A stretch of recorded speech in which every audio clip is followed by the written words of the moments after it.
This is Real Talk with Brendan Bardick, where we'll be talking about the latest real estate strategies, scripts, top producing techniques, and everything you're going to want to know about how to be an elite real estate agent or real estate coach, or just a great business person. So we're going to jump into the class. For the people that don't know who I am, and I know we have people from all over the country on this class. So I've been selling real estate for almost 19 years now. I'm the owner of the #1 real estate team in Denver, the Bardick Group at Keller Williams Real Estate. Also the owner of amazing Keller Williams Integrity Brokerage with over 200 fantastic agents. So I've been everything from an assistant, and talking about today's class, I used to do almost 3 to 6 CMAs a day when I worked as an active assistant for a top producer years ago. So I would do CMAs. She was going on constant listing of presentations all the time. She never did CMAs herself, so I would be the one that would do those for her. So I don't even know how many CMAs I've done in the course of my life, but it's definitely in the thousands and thousands.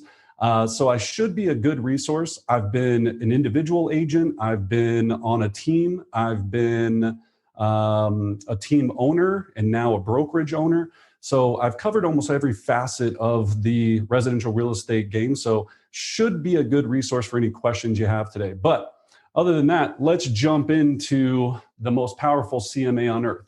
This CMA has helped me over the years list and sell over 2,500 homes myself personally. It's the same CMA we use for our team. It's the same exact thing that we use for every presentation. So we know it works. Are there other variations that are good out there that I'm sure that also have success? I'm sure there are. This is what's worked for us. All right. So I'll go through it, give you every kind of piece of it, and we'll dive in. So the first thing we need to talk about is what the difference is between a CMA versus an appraisal. I have agents all the time that I work with and that talk to me about, hey, I'm really trying to dial in this price to the exact penny. And, Brendan, how much value would you give for a 1-car garage? How much value would you give for a 2-car garage? How much value would, and all of these things. So we got to first dial in the fact that a CMA is not an appraisal. Okay. So if you're looking at the screen, you can see that. So a CMA is a tool used by real estate professionals that examines the comparable properties to determine the market value. An appraisal is a to-the-penny assessment provided by a licensed appraisal, usually to support the amount a bank will finance. Not all the time. So they're two very different things.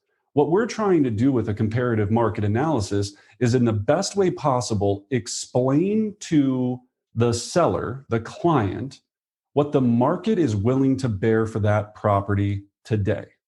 Okay? That's going to help them dial in that price to make sure that they get the property, home or land or whatever it is, condo, sold.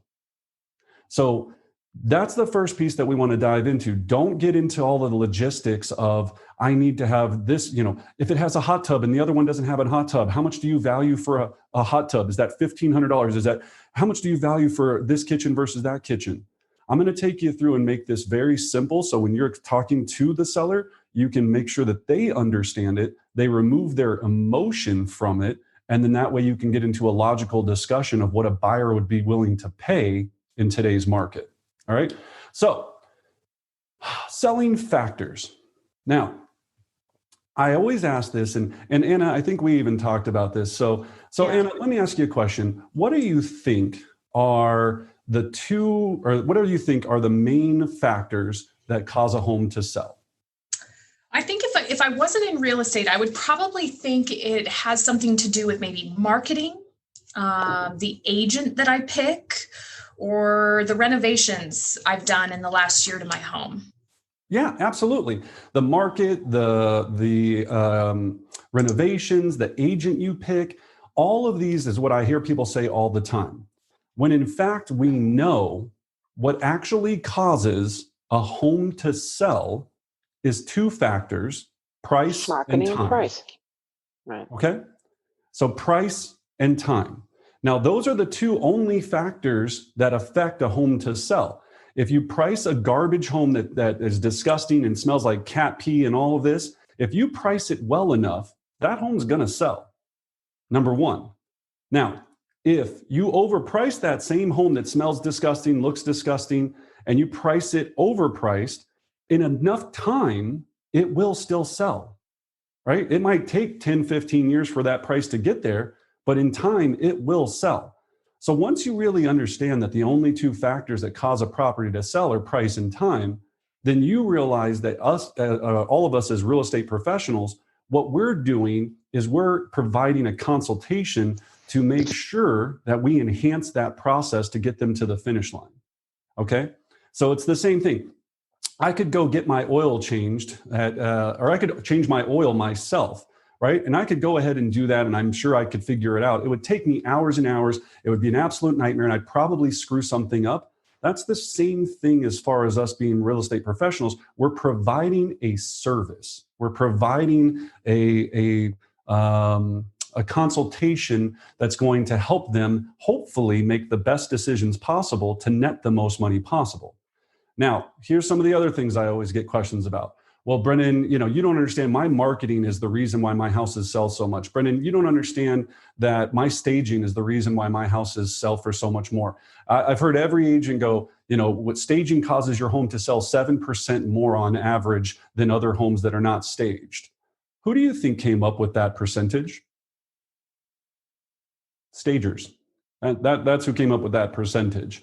Now, don't get me wrong. A staged home versus a non-staged home, does that have a factor on getting the property to sell? Well, if all factors were equal, sure it would. Right? If you have two identical condos, one was staged and one was not, would that maybe have an effect on that property getting sold? Possibly, right?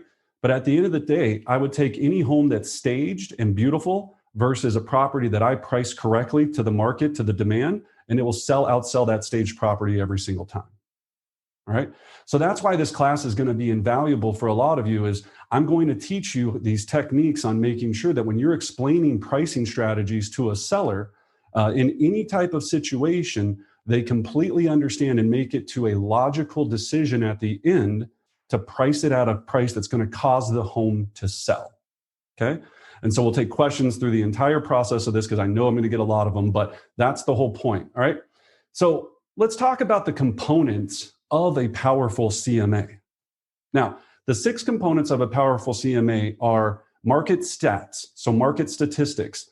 Now, we're going to be providing you a link in the chat box for a discount code to the company that we use to do all of our market stats, which is called Altos Research, okay, ALTOS. It's a great company. We use it in all of our printed presentations, our virtual listing presentations. We use it. It also sends out market reports monthly to all of our clients. Now, you don't have to do that. You can use another company, and I'm going to talk about that here in a second. You can use the title company and different things, but you need to always have market statistics because market statistics are going to help me provide the leverage points that sellers are going to need to understand on what decisions they need to make sure that they have a successful sale. Next thing, you need to have your public record report. So again, all of the details of the property. And I'm going to show you our full CMA. I'm going to show you our exact CMA in the entirety. You need to have a map so you can show them an aerial in your MLS of, hey, we're talking apples to apples, not oranges to apples. You need to have comparables, the stats one-pager, which I'm going to show you here in a second, and then intelligent pricing sheets. All right, so those are the 6 components of a powerful CMA. So let's start with those market stats. Now, when we're looking at the market stats, this is an example of what the Altos report looks like. You can pay for the Altos reports. I think it's like $35 a month. If you have a big team, it gets a little bit pricier, but go ahead and check it out. You get a 20%, I believe, and a discount code today if you use the code that we provided. So, or 30%. $25 off. Everyone should have the promo code in the chat box. So feel free to use that. Let me know if you have any questions. Yeah. These are think about this. If you were a carpenter, you would need a hammer and some nails. This is your tools that you need to do your job at a very high level. All right. Now, I get people all the time that say, hey, Brennan, I can just walk into an appointment, sit down with the client and just talk to them about what they want to price it at. And then I know kind of generally what the price should be. And then I come out and I price it at that. And it usually sells. Cool. Right. That's one way to do it. I'm not talking about selling 10 homes a year. I'm talking about selling 100, 200, 500, 1,000 homes a year. This is what the top producers across the nation utilize. This is their skills. Now, can everybody interpret this and do it different? Of course you can. I'm telling you what works. And especially if you're in a competing market where you're competing against other agents, this is going to put you and stand you apart from being just another average schmuck that's coming into their house. This is going to make you look like the professional, like the bad mamma jamma that you are.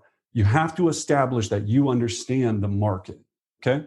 So you can get these for free from the title company. You can also use your local MLS to do that. So if you want to run the stats through there, or you can just Google local market stats, and you can do that and not pay $1, you know, if you're looking to do it that way. I just wanted the most comprehensive stats that I could possibly have, and Altos provided it for me.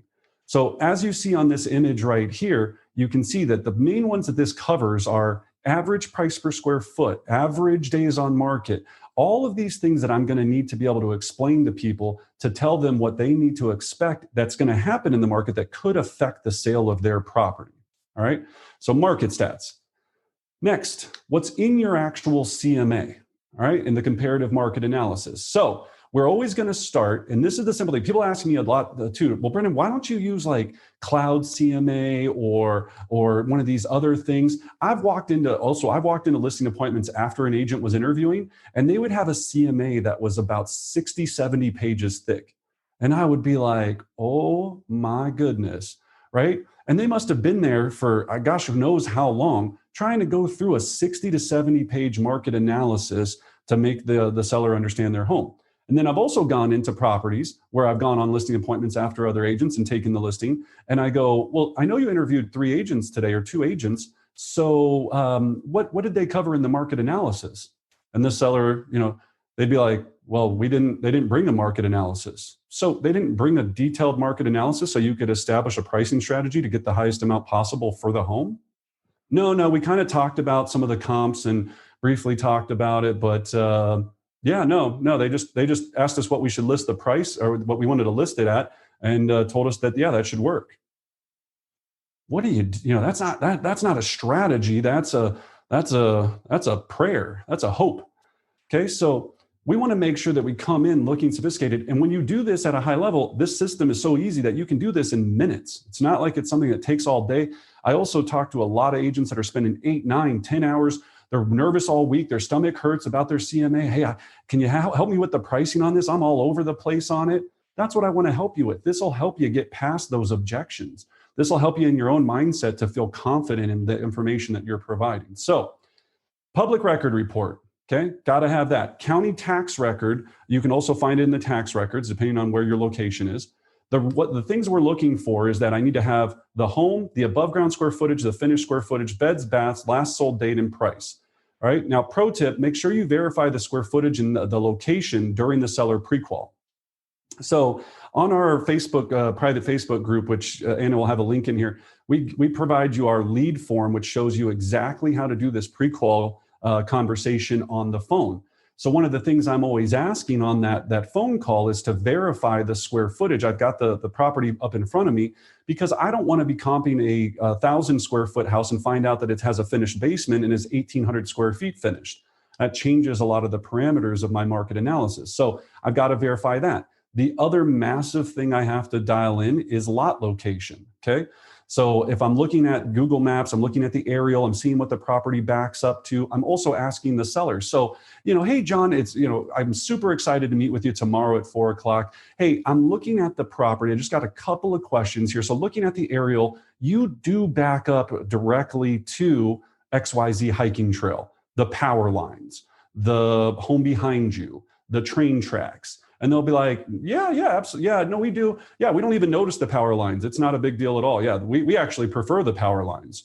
I'm like, oh, good. Yeah, excellent. So perfect, right? So you'll get a lot of these interesting answers where you're like, great, but I need to know what I'm walking into for that CMA to be effective. So lot location is big. Then the question that I ask every single time, so John, is there anything that would materially affect the value of the property, good or bad?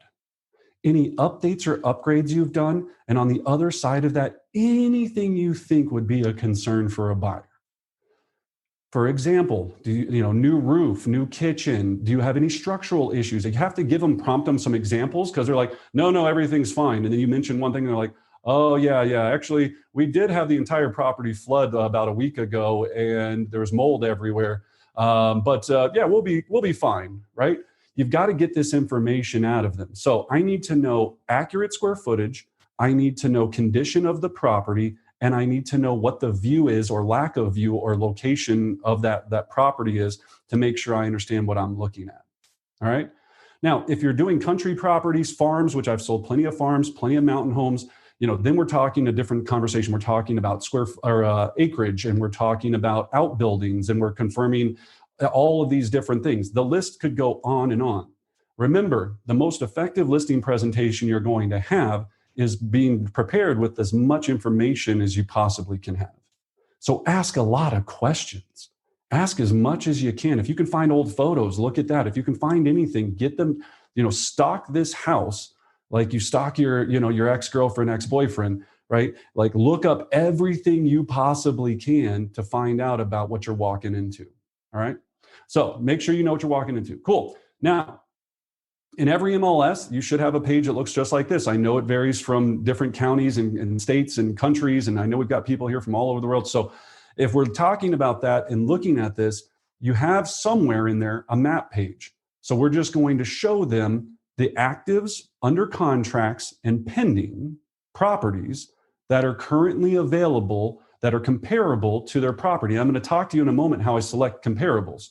But I want this page so they can see that, okay, yes, this comp is in my neighborhood. Yes, this is in the area. Yes, this is here. And they know that we're looking at apples to apples, because they might go to you, and I get this all the time. Well, Brennan, you forgot to mention that one I'm in Westminster, right? You forgot to mention that house that's in Broomfield or a whole nother city. And I'm like, no, I understand that. And I appreciate that, Susie, but we're in Westminster. That's in another city.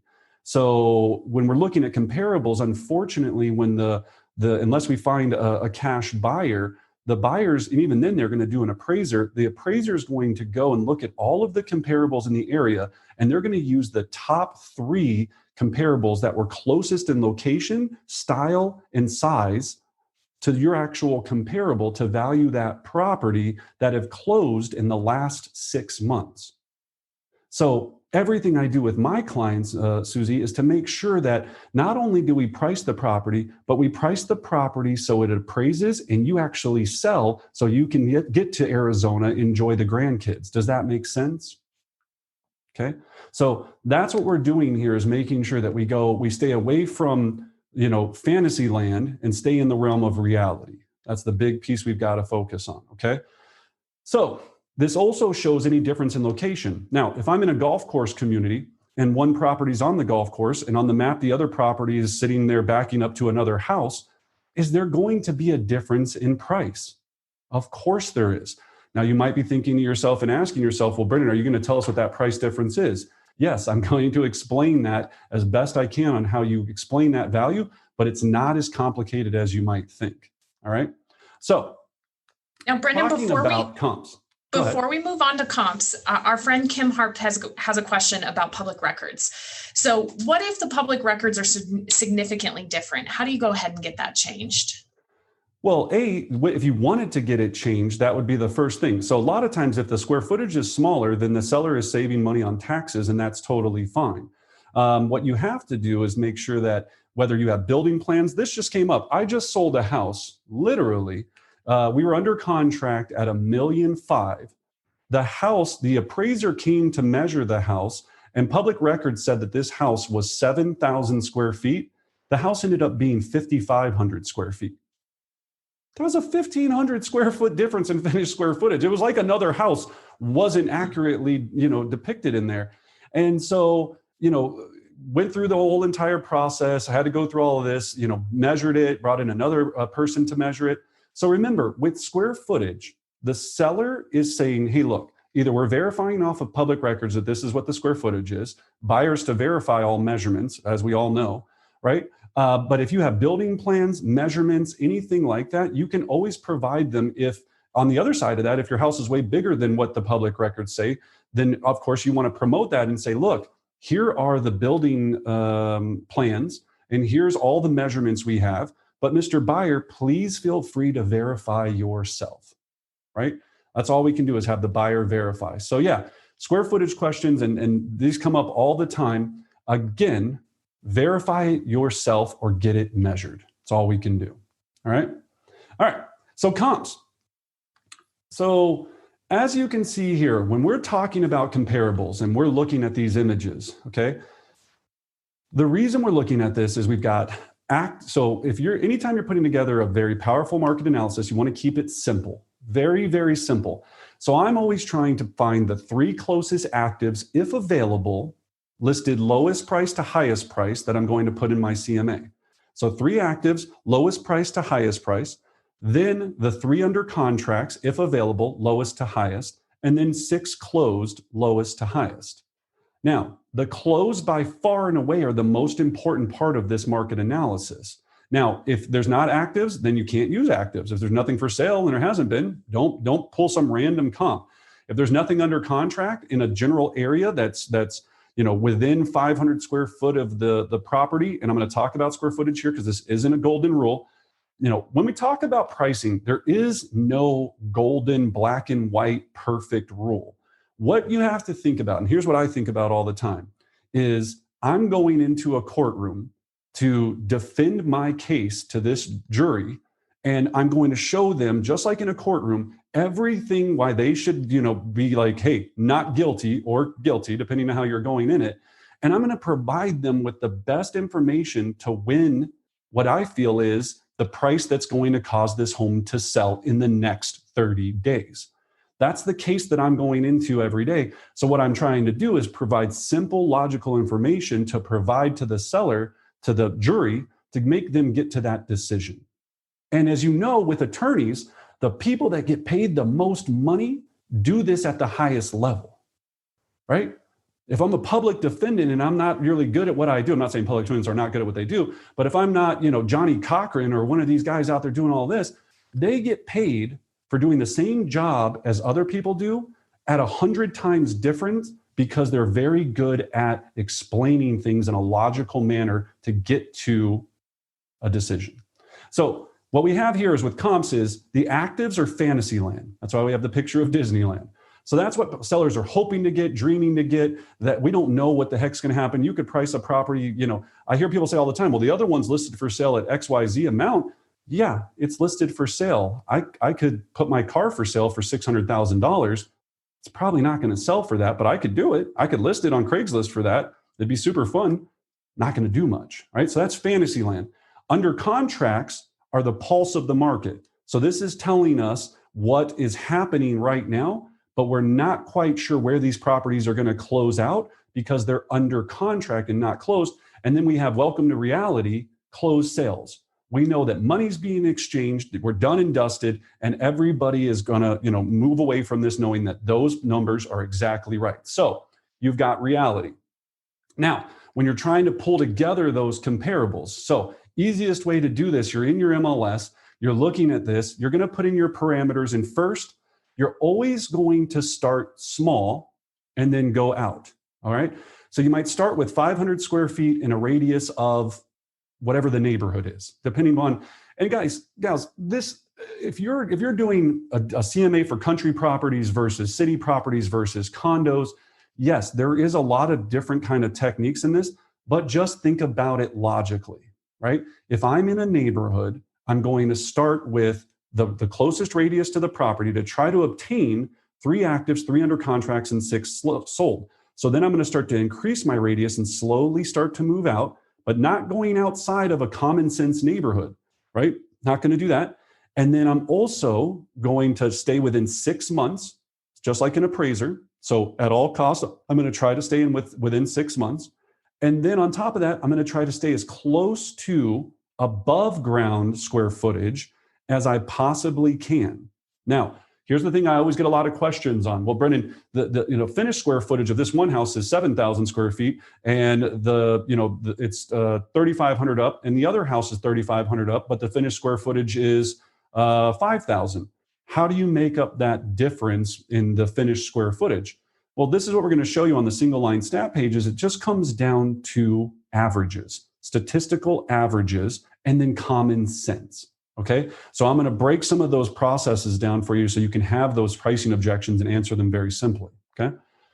So then the other piece, as I'm going out of my radius, I'm either going to go further out, I'm going to go up or down in price, up and down in square footage until I have enough comparables to do my job. Now, let's say you're in some bizarre area. You're up in a real rural part of your wherever you're at. Let's say you're in a very small mountain town, and there hasn't been anything sold at this square footage for 2 years. What do? All right. In that case, all we're going to do is, again, go back to common sense and go, okay, I'm going to look at, even, taking a look at the comparables. I've got this random property. If I had, let's say that property was, let's say right now, if I was a buyer and I had $500,000 to spend, what would I spend my money on in that general area versus my competition? Now, you might have to go to other small mountain towns. You might have to go further out.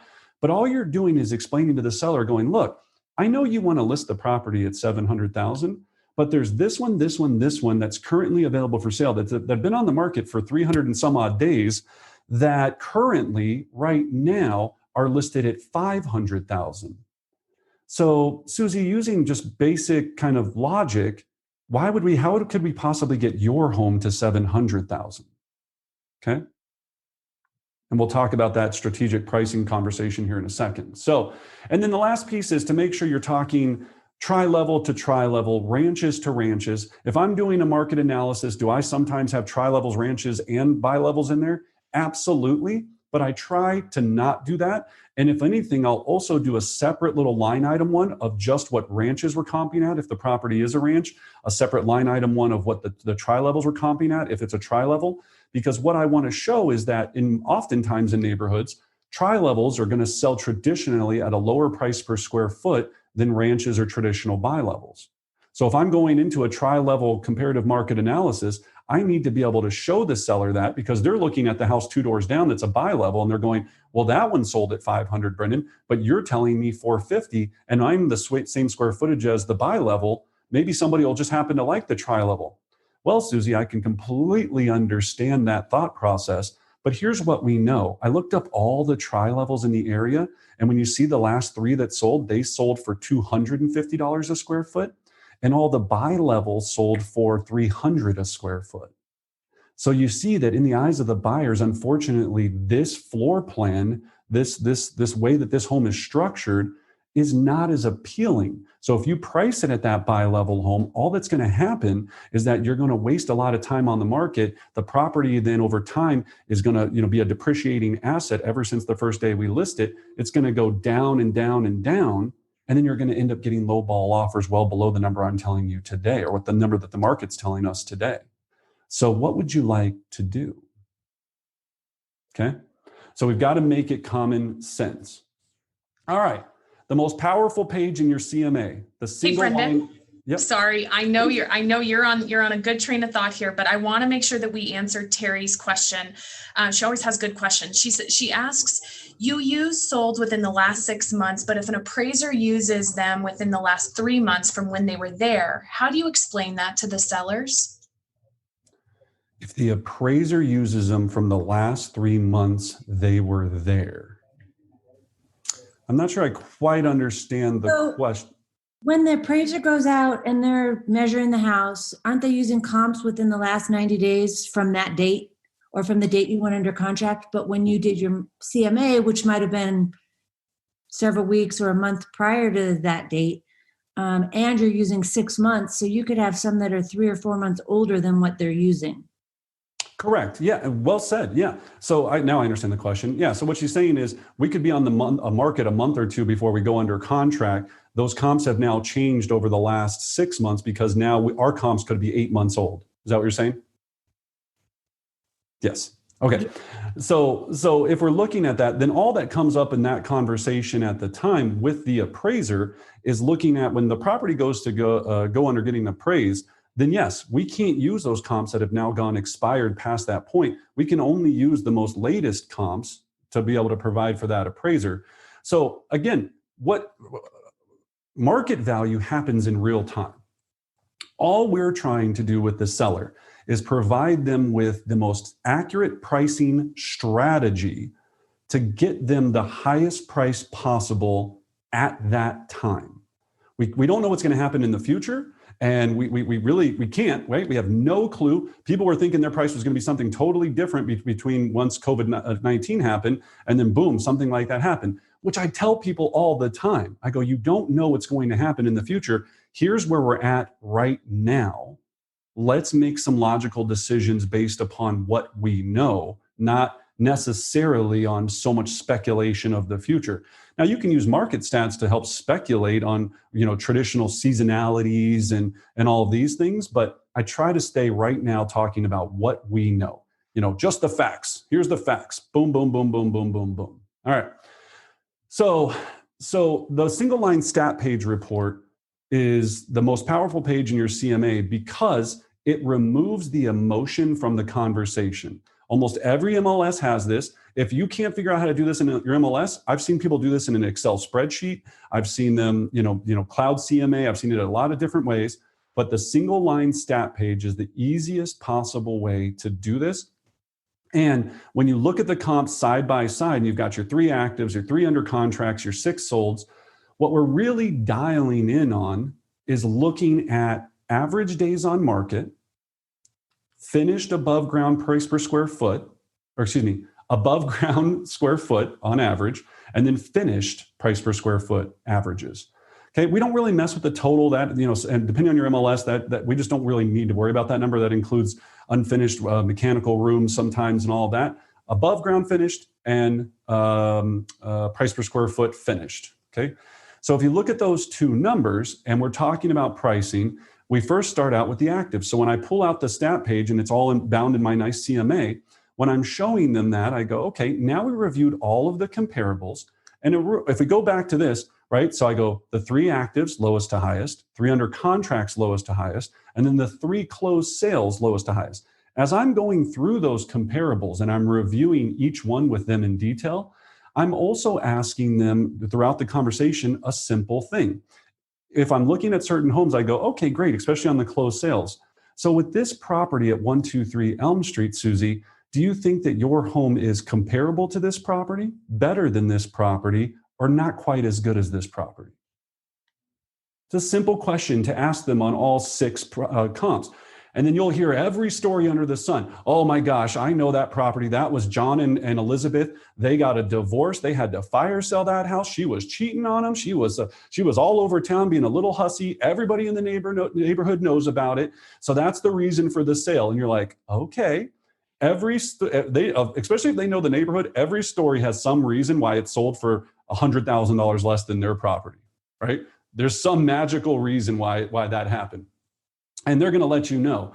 And they're going to go, oh, yeah, but you see, that other property backs to the corner. So that's where the mailman stops every day. So you hear that mailman's truck. I would never buy that house. Not me. No.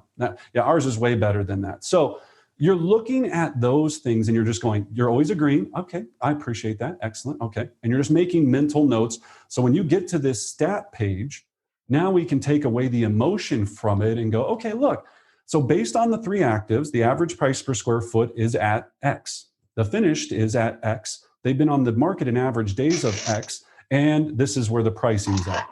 The under contracts, same thing here. And then as we get into the closed sales, when we're reviewing this, now one of the techniques you've got to learn when you're getting into doing CMAs at a high level is you have to learn the technique of reading upside down. And everybody's like, what are you talking about, Brendan? Like reading upside down. So when I'm in a presentation, and let me grab my market analysis. When I'm in a presentation, okay, and I have my beautiful comparative market analysis, and I'm flipping through it, right? And I've got my comparables and I've got my map page. When I get to that stat page, okay, and I flip that stat page around, usually my sellers are sitting across from me or at the corner of the table. And when I get to this page, I want to put it in front of them. And then I want to be able to read some numbers upside down. This is a very practiced technique. Now, I have a pen in my hand. I'm circling things. I'm making it interactive. But I go through boom, boom, boom, boom, boom, boom, boom, boom. And I take them all the way over to the final the final part of the bottom section of the closed properties, or closed property single line, which is original price to list price to close price and sales price to list price percentage. All right. So if I'm having this conversation and I say, okay, so we had Fantasyland here with the actives. They're at 188 a square foot, or finished square foot on this one. It's a little bit small. So yeah, 188. We have the pending properties have closed at, or are currently at 204 a square foot. And then we've got the closed properties at XYZ at 196 a square foot. So looking at that, just to kind of have an idea. Now, Susie, we don't price properties just by price per square foot, but just to give us an indicator, let's take your finished square footage and multiply it times this number. So I take their finished square footage, so whatever that is, multiply it times 196, and there's a number. And then let's do your above ground the same way, okay? Now, does this work all the time in weird areas? No. You know, if price per square foot isn't going to help your case, don't go into price per square foot. It's not going to make any logical choice. If price per square foot is going to help you, go into price per square foot. Because here's what's going to happen. After I go through this single line stat report with them and just go through all of the information, the paper sitting in front of me, and I go, Anna, Anna, based upon everything we just went through, what would you like to list the home at for it to sell in the next 30 days? Then I shut up, right? And this is the hardest part. You just got to be very quiet. You have to shut up and just sit there and stare at them with a geeky little smile like this. They look at each other. So she'll look at her counterpart. If it's just herself, she'll start thinking about it and she'll go, blah, and they'll spit out some number. And you're like, okay, so let's just pretend that this one, we're talking 500. And she goes, well, 550. Okay. So then I take that 550 number, divide that number by the price per square, or by the average price per square foot of both numbers. And there's usually a major discrepancy in those two numbers. So you see, so Anna, based upon, or Susie, I know I'm using all kind of weird names today. I'll just use Anna from here on out. But so you see, Anna, when we're looking at these numbers, at 550, you would be at $275 a square foot. And you can see that every other home that's sold in the last 6 months, the actives, all this, they all have been at $250 a square foot. So I'm with you. How I want to make sure you get the highest price possible too. Tell me where we're getting an extra $25 a square foot of value compared to the other properties that sold. Okay. Now they'll go, Brendan, we just put new linoleum in the laundry room. Brendan, you don't understand that my sink have nickel-plated faucets. Brendan, you don't. I understand, but that's why, Anna, we go through averages, right? We look at averages and make sure that we look at, because wouldn't you agree some of these properties may have had some advantages that your property maybe didn't have, right? I appreciate everything your property has, but that's why we're looking at it as a whole, okay? So all I'm doing here, and I use this page, and I'll sit on this page for 5-10 minutes until we get this dive logically bought into the number process. And I'll sit there and we'll be talking about it until they completely understand. Now, if price per square foot does not work for your comparable, then I'm going back to the comparables. All right. So after I still go through the whole process, I don't even worry about the price per square foot. I still use this page. And I just go, okay, so here's the actives, comparables. You can see them all kind of side by side here. So Anna, based upon all of that, where would you like to list the property at for it to sell in the next 30 days? They say some crazy number. Okay, I understand that. Okay, so 550,000. Now, all right, if we go back to the comparables, the highest priced one that sold was at 539. They were listed at 544. It took them 89 days to go under contract. Now, I know you told me that you needed to be in Arizona, by, the next 60 days. So you can see if we listed it at that, we're going to be another $10,000 higher than the highest comparable that's ever sold. And Anna, by the way, this property is actually another 300 square feet bigger than yours. So it's bigger. It took 89 days and it sold for less than you're wanting to list at today. So Anna, can you just talk me through that? Because I want to get you there. I want to get the buyers there. I want to get you every dollar, but can you tell me how to get to that number? All right.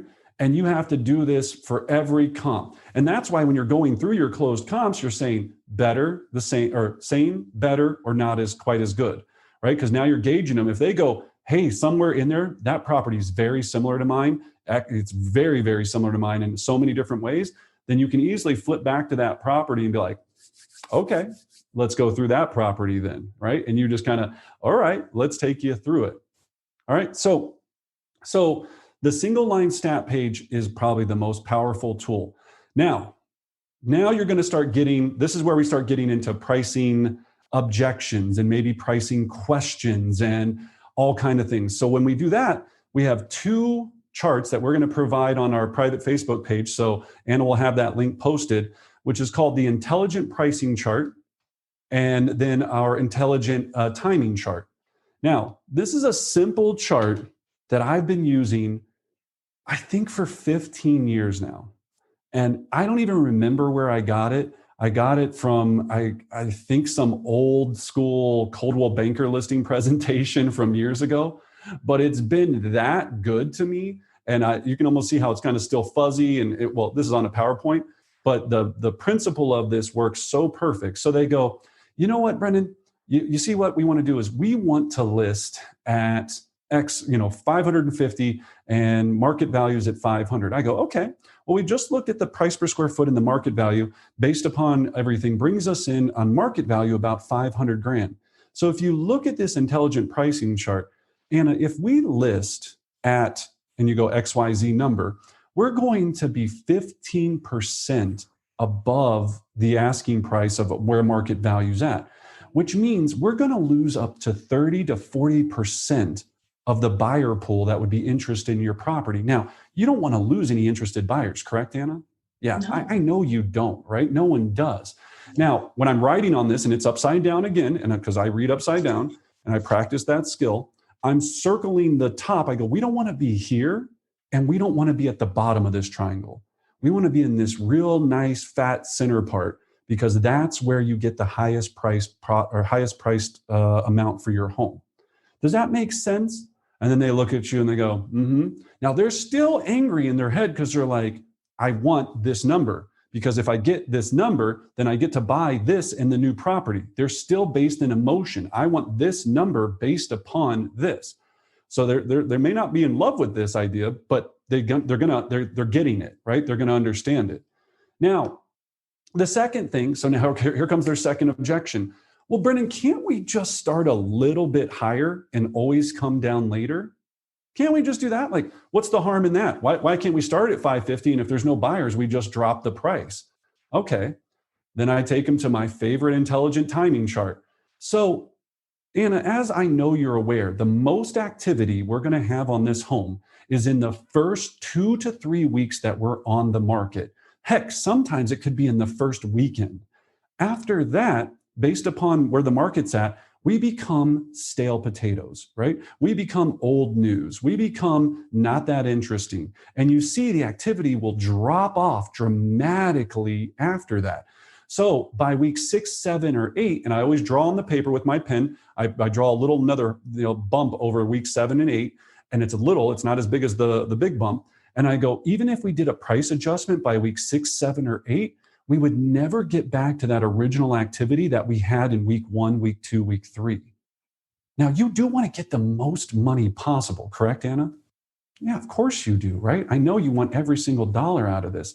So that's the fallacy of that. If we list high and come down later, what will happen is every day that we put the property on the market, the first day that we list the property on the market, we become a depreciating asset from that day moving forward. All right? The best chance that we have to get you the maximum price for this home is day 1. Every day after that, we get a little less interesting. Buyers go, I can get a better deal.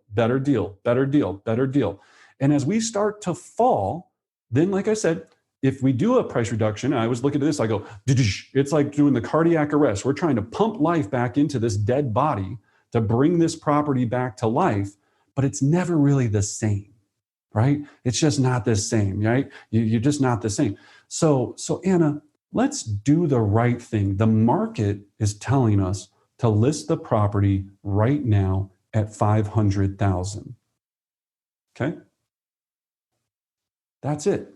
All right? So those are powerful conversations. So these are tools that you're going to use that are simple tools: intelligent pricing, intelligent timing, and single stat page report. These three tools in your toolbox remove emotion from this conversation. Well, Brendan, what about the fact that we put in under cabinet lighting? What about the fact, Brendan, that here's my favorite one. Here's my favorite one. Just happened to me the other day with my clients, and I love my clients. Two of the nicest clients I've ever worked with, right? We're having a conversation about pricing. They want to list it at $485, okay? All the comps, the highest comp that's ever come in is at $465, and they go, Brendan, so here's the benefits of our house. We just got a brand new $10,000 roof on the house.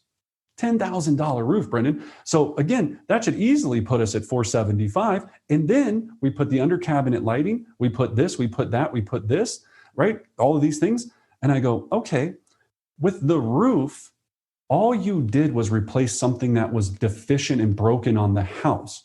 You didn't upgrade the home by fixing something that was a problem. Everybody should move into the home with a good roof, right? So if your roof was bad, you're not upgrading the roof, you're replacing a problem that was already existing, number one, okay? And you have to say this with a lot of empathy and compassion. And again, anytime I'm talking about stuff that sucks, I whisper, right? So I'm like, look, I get it. The roof is awesome, but here's the thing, right? And that's how you have to go through it. So anytime you're delivering bad news, pricing, whisper, right? Whisper, whisper, whisper. And just be empathetic. You're not trying to, some people take this the wrong way where it's like, well, Brennan, you're just trying to get it to price as low as possible to sell as fast as possible. That is not correct. The buyers set the market value for the property, not me. All I'm trying to do as a consultant with my clients is advise them on what's going to get them what they want in the time frame they want, and what's not going to hurt them in the future. If they overprice it in the beginning, I do know that that will hurt them in the future, all right? Now, the other thing with CMAs that's extremely important is you have to go into this with the exact price you know this property will sell at. People go, well, Brendan, how could I possibly know that? That's, who knows how the buyers are going to react to the property? I hear this all the time. Well, Brendan, I think if we put it like between 550 and 600, I should be pretty straight in that area. That's a lot of that. That's $50,000 window. Do you think it'll sell in a week at 550, or do you think it'll sell in a week at 600? Which number do you think is going to cause it to sell in a week? Well, I don't know. I mean, this one over here sold at this, and this one over here sold at that, and this one. Based upon all of the data, what is that number that you put it on there, you're going to have offers and multiple offers in a week. If you're not looking at that type of pricing, you're totally screwed up in what you're looking at. Because that's what they're hiring you to do, is get the home sold. In your listing agreement, unless you're in some random place that I don't know about, in your listing agreement, is there any line item that says, got to make sure I price the home as high as possible to make sure that the seller gets the highest price possible? There hasn't been any listing agreement I've ever seen, right? Your job is to get them what they want, the property sold, okay? So that's the strategy that you have to go into when we're looking at that. All right, so let's put it all together, all right? Now, what I'm going to do is I'm going to show you our CMA, so you can get what this looks like in full speed, and so you really have an understanding of how to use that. And for some reason, oh, there we go. Let me find it here. Interesting. It is not showing up, Anna. So give me one more second. It should be, oh, there it is. Took a second for it to load. Okay. All right. So this is the CMA that we use for our virtual listing presentations. This is a CMA that I use to send to out-of-state for rent by owners. This is the same exact CMA that I print out. That is the one that I'm holding right here in my hand, right? And this format is called Issue, ISUU, and it puts things into a beautiful digital brochure of whatever you want. So you could use this for your market analysis. You can use this for all kind of fun things. There's a free version that has ads, and then this is a paid version that removes all of those ads. So if I'm looking at that and I'm taking people through, it flips open like this, and then you see the stat page, right? So you've got the beautiful stat page we were just talking about, all that information there. And then this is the pages that I'm going to utilize to talk about what's happening in the market right now, okay? So if they go back and they go, you know what, Brendan, maybe we should just wait until spring. Maybe we should wait until after summer. Maybe we should wait until after the holidays. I use these stat pages relentlessly to explain to them the detriment that that could cause them one way or the other. And I'll talk about those specific things. Okay. Then you've got your public record report, your comp page, each statistical comp page with 1-page map report or 1-page photo report. Okay. I do want to have the photos on there, but I don't need all 75 pictures, right? 1 page. I'm trying to save on my color copying cost, right? I'm not trying to spend all this money. And here's the other thing. Spend the money to do a color CMA, right? Like you're about to go make 10 grand and I see people with some bootleg printouts stapled together in black and white, looking like a scrub, right? Good Lord, you think that your clients would like to see some color, right? I mean, spend the extra 20 cents a copy. It's worth it, all right? So then you flip through. So this is where you're going to go through the comparables. Now, on a real one, on a real CMA, you're going to have, and I'll kind of show it here, things are going to be highlighted. I like to do highlights to draw attention to specific pieces that I want them to be interested in when I'm going through those comps. So if you see on a property here, there's certain things, since I'm reading upside down and it's small writing, that I'm going to highlight, that I'm going to draw their attention to on every single property. And those highlights are pretty simple. It's common sense. The square footage, the price, what it originally listed at versus sold at, any highlights in the property description. So it's got upgraded kitchen, this, that, or the other, the lot size, okay, and the year built. Those are usually what I have highlighted because, again, I'm presenting upside down.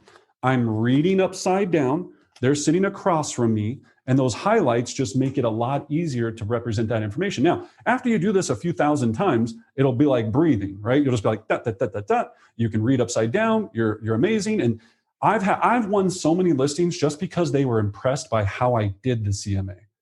They go, Brendan, so you can read upside down? I go, yeah, no, it's one of the things that I've done this so much, right? Even before I had done it a lot, I taught myself because I learned this from another top producer that did this skill.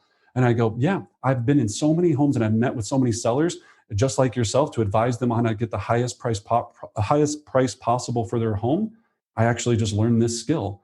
And they're like, ooh, because guess who's not reading upside down, right? Your competition comes in and you're sitting next to them and you're flipping through the comps and you're in their personal space and you're trying to show them your market analysis. It's black and white, that's got crayon markers on it and all this stuff, coffee stains. That's why we win. Be a professional. Every listing appointment could be worth $1 million. You don't know if that client has 10 more properties they want to sell with you. You don't know if they're going to be one of your ambassadors that are going to recommend everyone in the world to you. You don't know. I get people that go, well, Brendan, you don't understand. My business is by referral. I very rarely compete. Okay, cool. Think about this. Whether you're competing or not, the level of your presentation depicts how much you get to charge people. Okay? Do you want to have a 7% commission, a 6%, a 5%, a 4%? All of it is decided in this presentation. One of the pro tips I tell everybody is study every single book you can on how to be a great presenter, a great interviewee. All I do is I get paid an exorbitant amount of money to present logical information, just like Johnny Cochran, right? I don't even know who that, I mean, I know who he is, but I don't know if that's a bad example or a good example. I don't know, right? But I get paid an exorbitant amount of money to be an amazing presenter and do presentations and interview for the job of either being your listing specialist, your buyer consult or your buyer specialist, or I'm being there to advise you on how to reduce your price at some point if we need to, and how to have those conversations and leverage the market analysis as well. Remember, the market analysis is not only to establish the price, the market analysis also establishes future price adjustments as we go down the line if for some reason the buyers don't respond to the market. Right? So you can see the stat page there, and then your intelligent pricing and timing page. Cool? And then all of your fun stuff. So that is the comparative market analysis in a whole. Now I'm going to talk about how to use this with pricing strategies, answer a whole bunch of other questions because I know we've got some other things. So as we go into this, where is my stop share screen button? Oh, thank you, Anna. Did you do that for me? Yep, Excellent. You're good. Appreciate it.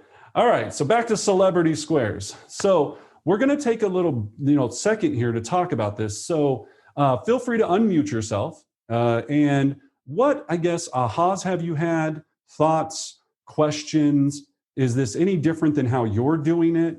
Is there any details that you want to talk about as far as the nuances just about that CMA process? And while people are popping off mute, Brendan, we've got a couple of questions that came through the chat box. If you want to take a look at those and see if there's a few you can't answer. Sure. Let me pull up the chat box.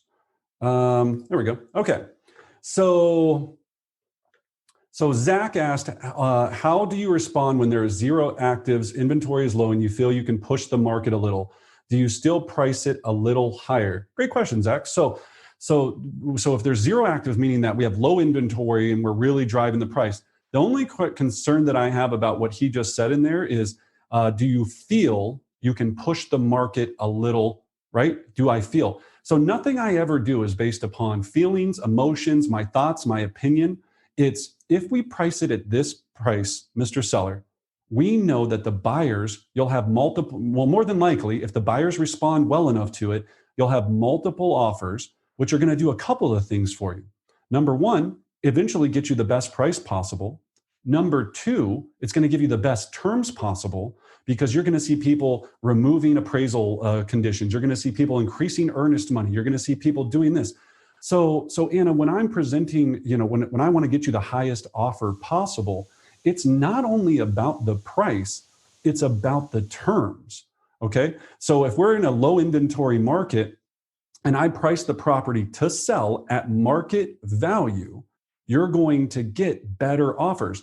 If we nudge it up a little bit in anticipation of what we think the market's going to do, we might not get any offers at all. And you would rather have multiple offers instead of no offers at all, correct, Anna? So let's go ahead and do the right thing and put it at market value. Everything is market value. Market value. It's not what I think, what I feel, what I pretend, what I imagine, market value. So hopefully, Zach, that helped. If not, give me another comment telling me it sucked. I don't know. All right.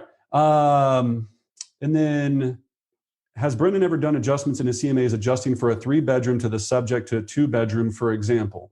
Yes. So here's where we can get into all my favorite CMA questions. There's 1,000 billion cajillion variations of all of these conversations. Remember, you'll drive yourself insane of going, okay, is a 3-bedroom, how much to the penny is a 3-bedroom more valuable than a 2-bedroom? How do you determine that number? That's extremely difficult to do because we're not an appraiser. We're not giving, appraised value exceptions. What I'm doing then is I'm looking at going, okay, right now there's XYZ actives available that are 3-bedrooms listed at this. If again, there's no comparables for 3-bedrooms or 2-bedrooms or whatever it is, I'm looking at it and saying logically, Anna, if we price it at this amount, we're going to be the best value overall in the eyes of the market. Doesn't matter if we're a 3-bedroom, 2-bedroom, this or that. So remember, all we're trying to do is put us in position to get an offer. Preferably multiple offers. Let me ask you this question and here's a mindset thing that I deal with a lot of agents I work with. Is it better to be a hero and have multiple offers with your seller, let the buyers determine the market value for it? Is it better to be a hero, or have you recommend and allow them to recommend to you to overprice the property, beat them up on price 2, 3 weeks, 4 weeks, 6 weeks? They come down later, get less than that, and end up selling for less than what you told them originally? This is where you have 5 minutes in that presentation to make sure that you're the hero. You don't get paid extra for getting them an extra $3,000 in your list price scheme that you're thinking of. There's a price that you know will cause this home to sell. Okay? Period, end of story. What about a pre-listing packet? Yeah, Paul Jensen, a great question. So Paul, never include your CMA in the pre-listing package ever. Never, ever, ever include the CMA. I do use a pre-listing package. It has my what we call our marketing plan of action, a nice handwritten note card, and that goes ahead of time, but I'm never sending the CMA. And the reason for that is, for some reason, I send the CMA there, I missed a comparable in the neighborhood that they think was, super valuable. They look at all the comps and they feel that I missed X, Y, and Z. I can't defend it if I'm not there. And if I'm competing, they'll go, this guy doesn't know what he's talking about. Cancel the appointment. I can't even show up. Okay, so I want to make sure that I can show up with that listing or the CMA so I can defend it and ask questions on the fly. Brendan, I have a question about that. I was wondering, as far as when we're doing it virtually and we're sending it to people, what are your thoughts on that? Because I know we do send them the CMA in our pre-listing email. Yeah, great question, Orlando. So yeah, when you're looking at that in a virtual world, we have to send the CMA ahead of time, because we have to be able to have a conversation with them online at that set appointment. So yeah, that is a great question. Now, could you send the listing a presentation right when you start the appointment? That causes a lot of issues. So in the virtual world, we don't really have the ability not to send it ahead of time, because we want them to review that. We want them to review the marketing plan of action. You want to be able to jump on that Zoom call and go through it. So yeah, unfortunately, unless you feel they're techie enough that the moment you have your Zoom, you're going to email them over the market analysis, you could do it that way. We haven't done it that way, but that's a great question. You could do it that way to kind of keep that suspense. But here's the thing, when you do it virtually, they barely ever even open your email, right? You talk to them, they're like, did you review the comments? You're like, oh yeah. And they're like, oh, where's the compare? They don't look at it. When I send them something physically in their hand, how easy is it to just flip through? So that's the difference on the virtual. So great question. Market value. What about list to sold ratio? So this is from Betsy Edwards. So market value, what about list to sold ratio? What if the trend is 95% of list? God, great question, Betsy. Yeah. So when I'm looking at original list price versus final selling price, and as you just said here, if it's 95% of value, when I'm looking at those numbers, and again, when I look at the average finished price per square foot of sold that looked in there, that number is what actually sold. I don't go basically off of what the actives were. So when I'm looking at the finished price per square foot, that helps me determine market value. The list price to sales price ratio doesn't have much effect on that, because I'm going off of the sold average price per square foot. You see what I'm saying? So it's interesting to tell them, and you could say, look, in your neighborhood, you can see that everybody listed here, but they ended up getting 5% less on average versus their asking price. Now, here's how I spin that, Betsy, is I go, they probably could have gotten a lot more right out of the gate and probably would have got either at asking price or over asking price if in the beginning they would have been priced appropriately to start with. So do you see that? So see, Anna, the problem is if you overprice the property, you could end up losing 5% of your equity like that with not having the right pricing strategy. It's a great question. Do you take Dominique, do you take remodels into account when the comps are not remodeled or to the same degree? Absolutely. So basically, one's a dumpster, one's nice, right? Or one's okay and one's really highly upgraded. So yeah, when we're going through the photos and we're going through comp by comp, that's where I'm trying to identify with the seller in their logic, is this better, the same, or quite not as good? And we can see the photos there. Now, if there's no photos of the interior and it's garbage, well, then obviously you're going to know that that property is probably pretty rough, or you're going to have to assume that it is if there's not full photos of it. So yeah, that's how I'm going through looking at that. So if we're looking at, I always try to do this. Here's another pro tip. I try to price every property, regardless of how gross it is. So I'm sitting in a house, and I've had houses where literally I watched a raccoon run through the kitchen. Not kidding, true story, sitting there in a listing appointment, and a freaking raccoon runs through the kitchen. And I mean, the place is gross. I'm sitting in the kitchen on a bucket. I'm sitting on a bucket. And this guy lived there, and he didn't have furniture. I was on an upside down bucket doing a listing presentation in my suit to a guy that has raccoons wildly living in his house. So obviously that property wasn't as nice as some of the other homes, okay? So when I'm sitting there on this bucket, I try to look at it and go, I comp the property at what it would sell for in perfect condition. And then I start back. So if I'm in that property and it's a dumpster fire and there's gross, and people smoke in it, and I've seen everything. I was in one house, it was so disgusting. The walls literally were covered in yellow tar because the sellers had smoked in it for 50 years. 50 years, so the walls were tar, okay? When I'm looking at that kind of property, I've got to start with what is the price that it would sell for in perfect condition, and then strip back how much it would cost to fix it as best I can.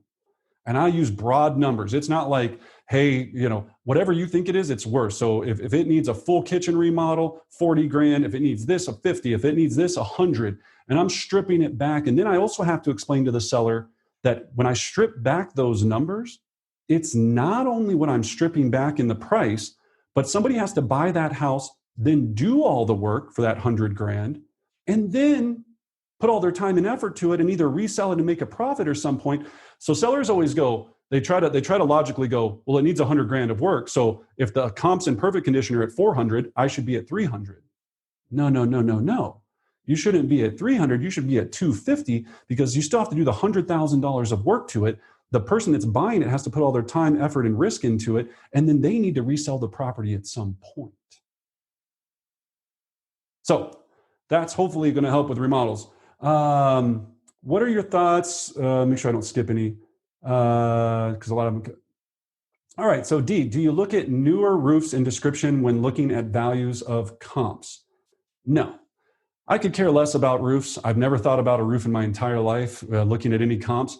Again, the house should have a good roof. That's it. If you're asking me if one house has an older roof and one house has a newer roof, is there a pricing adjustment that should be done there? That still gets us back into our same questions of, if I'm in a house with a 20-year-old roof and they go, Brendan, we know the roof needs to be replaced, right? We know, hey, well, we don't want to do it. We're not going to do it. And I know that all the other comps have, I guess, newer roofs.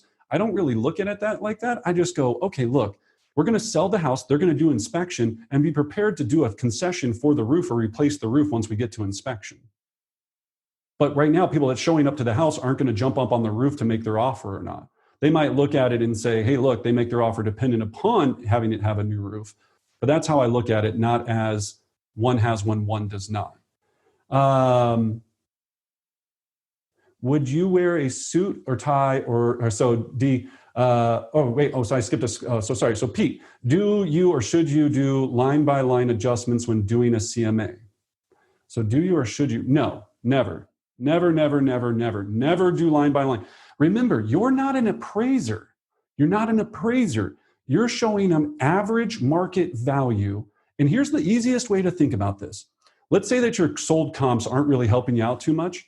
Let's look at, and I'll do this in the meeting. I'll pull up my phone for their neighborhood or zip code. Usually I do the entire zip code, and I'll pull up my phone and I'll go, let's look at every active home that's listed 500 to 600,000 here in XYZ city. All right.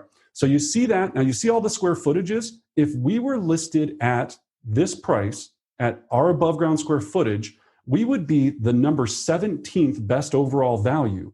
There's 16 properties that would be below us that have the similar square footage or bigger, that are priced less than us, that are a better value overall. Well, Brendan, what about my view and what about this? I understand that. Take it all into consideration. But all things being similar on square footage and price, there's 16 other options that are currently better than you right now. That's also how I do price adjustments, right? You got to take them out of comp to comp, line to line, hot tub versus no hot tub, washing machine versus no washing machine, raccoon versus no raccoon, right? You've got to look at it and strip it all down from that step by step and get it to be logical. All right.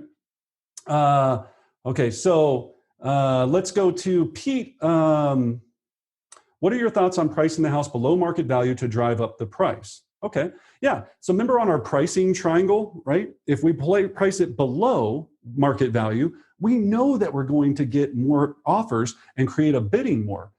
Is that going to make you a hero in the eyes of the seller? Absolutely. The more offers you get in the shortest time frame possible are better than no offers or one offer after 3 weeks. So the answer to that is, I'm not saying that you should price it below market value. I'm saying depending upon the seller's timing situation and where the market's at, that the lower you go based upon where market value is, the more you're going to guarantee that the market's going to respond and provide you multiple offers. Okay. But we don't even have a crystal ball on what true market value is. Even that price per square foot number that we came up with, or even what the last home sold with, there's a lot of variations that could happen in there. We're trying to make sure that you are in a position to get the highest price possible. So yeah, that's a great question. So we had one earlier, Brendan, and I don't want to miss this one because I know a couple of people are looking for this answer. So Michael asks, how do you handle the usual objection to what would you list the house at for it to sell in the next 30 days? Which always seems to be, well, that's why you brought me in today. What would you sell it for? We have no idea. Yeah. So when I ask them and they don't give me a number, they go, well, that's why you're here, jerk off, is to tell me the number. And I'm like, oh, thank you. Wonderful. You must be a D driver personality. So I go, well, that's an excellent question. And I go, Anna, it's not what I think you should list it for. It's what the market is telling us you should list the property for. And based upon all of the information, that number is X. And I will give them a number. And it's usually not a number that is the number they want to hear, right? So, and now after we have this break, I'm going to take you into another strategy, which is our intelligent pricing strategy, our internet marketing pricing strategy. Gosh, so many strategies, right? So when we do internet pricing, I always try to get them to understand how buyers look at the market and how they look at the MLS. And I'm going to show you that here in a second, or that at your website to search properties. And that also helps me get them logical about where to best position the home. So if I know that this property is going to sell at $500,000 in 1 week, and I know that market value backs up my case and all of my comps support that number, then that's the number I'm going with. And that's what market value is. And they go, well, Brendan, what? 500? We were expecting, Zillow says it's on for 550. So why is that so far off? Well, unfortunately, Zillow is a computer and it's utilizing a digital algorithm to try to get clients to utilize their website. Do you think Zillow wants to tell people that their house is 50, 60, 100 grand under what the value is? No, you wouldn't come back to the site. So it's a computerized algorithm which is used for marketing to attract buyers to their site to then to get you to respond to it, which they turn into leads to sell to agents. Now, would you rather believe that or somebody that's been selling real estate professionally full-time that's sitting in your home that knows all this information? Okay.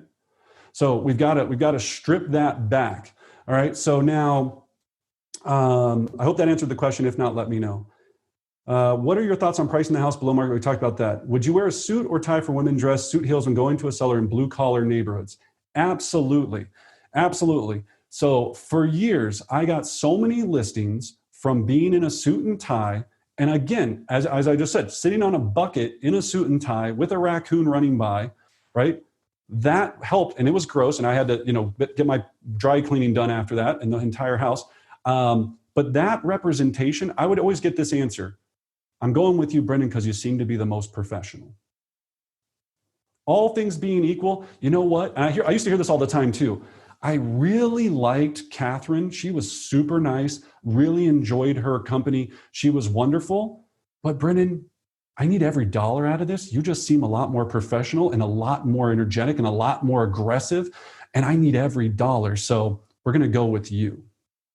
Okay? You're never going to offend anybody by being too overdressed. Now, you show up in a tuxedo, might be a little bit of a different story, right? But you're a walking billboard. The way that I present myself in a presentation is exactly how people are going to judge me on what I'm going to do for their property and how I'm going to represent them. So, great question. Do you have some sort of list of what you give for values of items? I know you mentioned for not being an appraiser. Oh, I see what you're saying. Yeah. So, well, not necessarily, not for extra baths and this stuff. Again, guys, not for any of that stuff. If one's a 4-bedroom, 3-bath and one's a 5-bedroom, 3-bath, am I going to price that $2,600 more for that extra bedroom? No, I don't ever get into that. I go in your neighborhood, these homes that are all similar but have some differences, all came in at X. Based on the averages, knowing everything that we know, taking all things into consideration, if we priced here, we know that we'd be a great value in the eyes of the market and you can expect to receive offers. Every dollar you go above that is the less likely that you're going to receive any offers and then eventually get lowball offers. That's a great question though. Yeah, stay away from bedrooms, baths, 1-car garage versus 4-car garage, this versus that. Now, the only thing I will say is you have to be very careful in your market analysis when you're looking at lot size, right? Lot size is one of those big determining factors where if I have all considerations the same, but a house is on a double lot and one house is not on a double lot, I get this question all the time. How do you value the extra money for that extra lot, right? How do you come up with the value for the extra lot? Well, when you look at that extra lot, right, if you really wanted to strip this all back, you would have to go and say, okay, look, based on having the extra lot, I would try to find any other comparable homes, even if I had to go back further, that sold with an extra lot, right? So let's say there was 3 in the last year, 2 years. And then I would see if there was a price per square foot difference of selling with that extra lot versus the one that did. Otherwise, all that lot becomes is a bonus to everybody else that's looking to buy it. Now, does it increase the value? Of course it does, but I'm not going to sit there and try to figure out if it's $7,500, $9,000. I'm going to try to find other similar comparables and utilize that information. Now, here's the question I also get on that, or get on this. Brendan, my property backs up to a busy road, right? Backs up to Colorado Boulevard. Well, what is the pricing difference I should do for that price versus a home that's on the interior, right? How do you determine that noise value? Same thing. I go further back and try to find similar homes, even if they on that same road or not, I have to go further back to show them the price per square foot difference of homes that sold on the major road versus homes that were 5-6 blocks in, and get them to understand the logical difference of price per square foot of what those properties were getting. So I'm going to come back to the presentation just for a second, and then I'm going to answer. I'll stay all the time after to answer any of your questions. I have a last few points for everybody that's attending the class, that these are the PowerPoints that you're really going to want to know. So all great questions. Let me jump back to the screen share. I don't know why my little share button is not here. So just a second. Oh, got it. All right, here we go. Cool. And we're back. All right. So thanks for hanging in there. All right, so let's put it all together. We talked about the CMA. Now we're going to look at, I was supposed to talk about this. So next week, we're doing another amazing class called Reset, Refocus, Restart. We're going to be setting our second half goals for 2020. So we're hitting the reset button, forget everything that happened the first half of this year. Let's get legit for the rest of the year. I have an amazing system that I utilize for setting goals that are going to give you very simple understanding on what your target should be, very easy to have visual goals that can keep you motivated, keep you on track, that are kind of fun. So join us next Tuesday. And just to put that point, we do these classes every Tuesday at 9:30 a.m., every Tuesday from 9:30 to 11 a.m., where we're going to be taking you through something that hopefully can enhance your business and take it to the next level. So join us for that and register soon. So here's a picture from my personal website of what we were talking about with internet pricing strategy. So when I'm speaking to a seller and they go, Brendan, I want to list the property at $510,000. I go, okay, 510, because, right, their neighbor just sold at 507.5, some random number. So they're like, we want to be at 510. I go, all right, Well, let me share with you, Anna, my internet pricing strategy. Now, I'm sure as you're aware, Anna, that you know when you're online, people generally search for properties in $50,000 increments, right? I mean, I know you told me just the other day that you were looking at properties in Wash Park or whatever neighborhood, and you were looking at different properties. Did you notice that when you put in your criteria, it asks you to search from 850 to 900, 950, and then in the $1 million, it gets like bigger, $100,000 and all that. Did you notice that? Mm-hmm. Yeah. Yeah. So exactly. And so when we're looking at that, it's the same thing of every consumer. So if we look at it, we go exposure, and the more eyes on your property gets you more offers and a higher price, then we have to look at that. If we listed it at 510, we'd be losing everybody that's searching online that's looking 450 to 500, right? For $10,000 in list price difference. And we know here in XYZ area, that's one of the biggest search parameter categories that we have. So here's a strategy that I'd like to make sure you understand. If we list the property exactly at 500,000, we're going to attract everybody looking from 450 to 500 and everybody looking from 500 to 550. You just doubled your exposure to all of the entire market by putting it in a price position that opens you up to that bigger window. Now, you do want to make sure that you get as many buyers looking at the property as possible to get the highest price, correct? Exactly. Of course you do. So that's why this makes more sense. No, Anna, nothing drives me more nuts than to see people list at $499. $499. Why would you? Are you selling a VCR? Are you selling a DVD box set? No, we're selling a $500,000 asset. Let's have a strategy on how the buyers look at it. So if I'm at 500, I'm getting double the exposure, right? That's extra. Now, whether you believe in this strategy or not, I've had people, talk about it, all this. Here's the thing. It's a strategy. The gal that came in before me, guess what their pricing strategy was? Okay. That was their strategy. Okay. You want to list at 510? Sounds good. There was no strategy involved in it. Now, in reverse, if they want to list at 440, should I take it to 450? No. After all, we know no matter what internet pricing strategy, period, end of story, will tell us that no matter what, even opening it up to more buyers, the lower price is still going to attract more buyers, period, end of story. So don't ever utilize this to go up unless it's $499, right? If we're going a smidgen up to make it more logical. But yeah, if I'm at 490, I'm not going to jack it up to 450, or 500. Okay. So this is a powerful tool. I use this on every presentation, whether they want to do it or not. Now, will I still list a property at 475? Of course I will, right? But I always let them know that if they would have been at 450, they would have had twice as many buyers.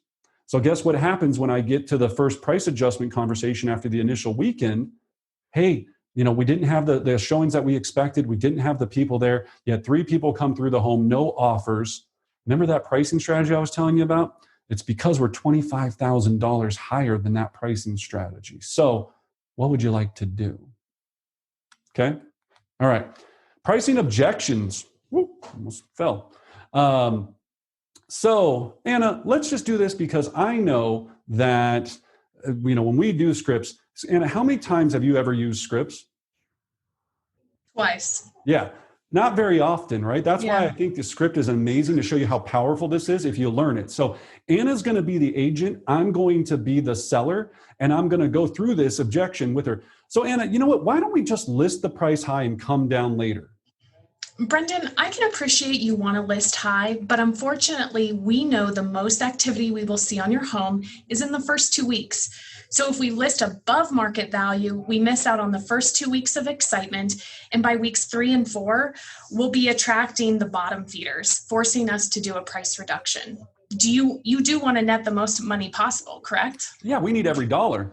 Great. Then let's do the right thing and list at 450. Excellent. Give her a hand digitally. All right. Yeah. So that's as easy as it is. So that's the number one. And these are all in my script book, which you can get on our private Facebook page. Just go there. And then we also have all the 50 most common objections handled on that. So now here's the second one that I really want to, this is the other one I always hear. So Anna, why is your suggested listing price so much lower than the other agents we talked to? They told us we could list at 550. You're telling us 500. Brendan, are you familiar with the term buying the listing? No.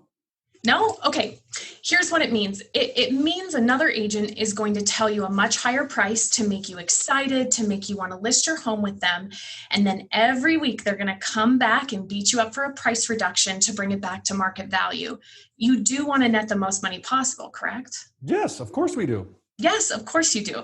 That's why it's vitally important we list the property at the current market value, not fantasy value. Wow. Right? So you see, that's why scripts and dialogues are so important, and this works every single time. Great job, Anna. Well done. All right. So objection handling pro tips. Here's the one thing that I work on with most of my clients, and this is the hardest thing to do because it's embedded in our minds to be this way. Never provide your opinion. I think, I recommend, in my opinion. Right? You've got to, if you hear you saying that, you've got to think that, I always say this in my last class last week with scripts, you have that electric dog collar thing that shocks you when you bark. Imagine you have that on your neck, and every time you say, I think, I recommend, if it was me, I would do this, my opinion, you're getting shocked, right?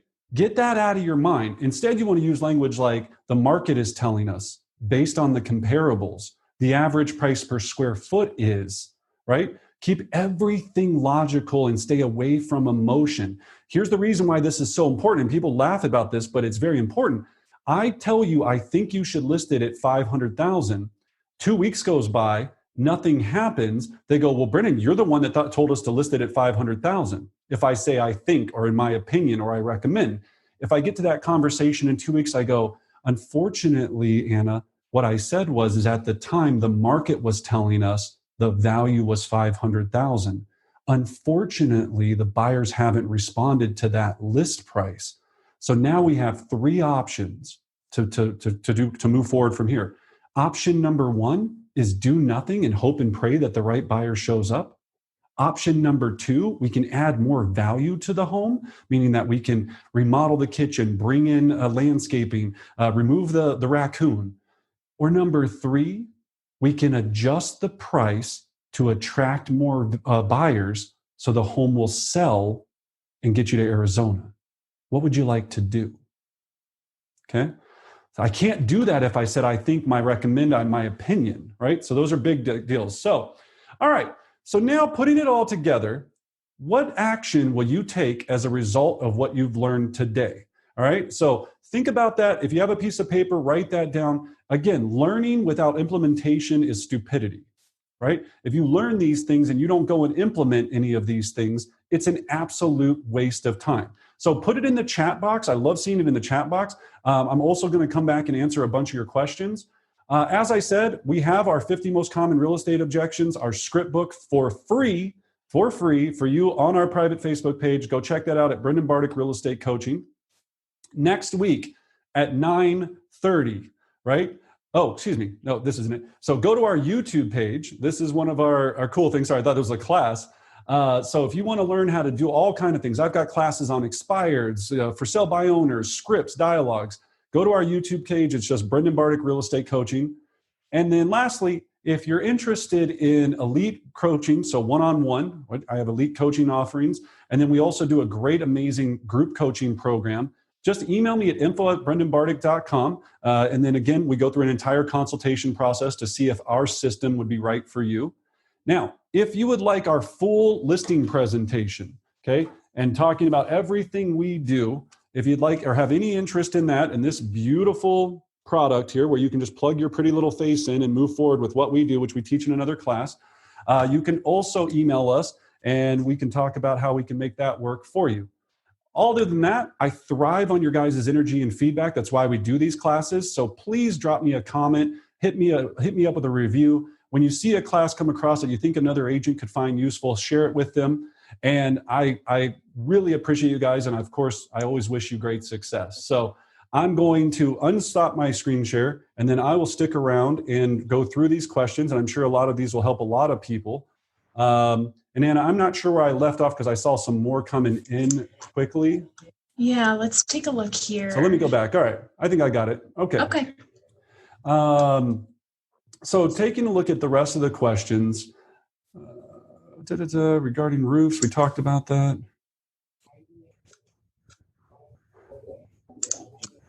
Got that.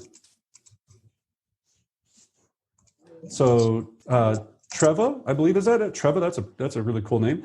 Once you ask seller about what they want to list at and they say a number, you know it isn't right. You ask questions to provide info showing it isn't realistic. Do you then give a specific suggested price?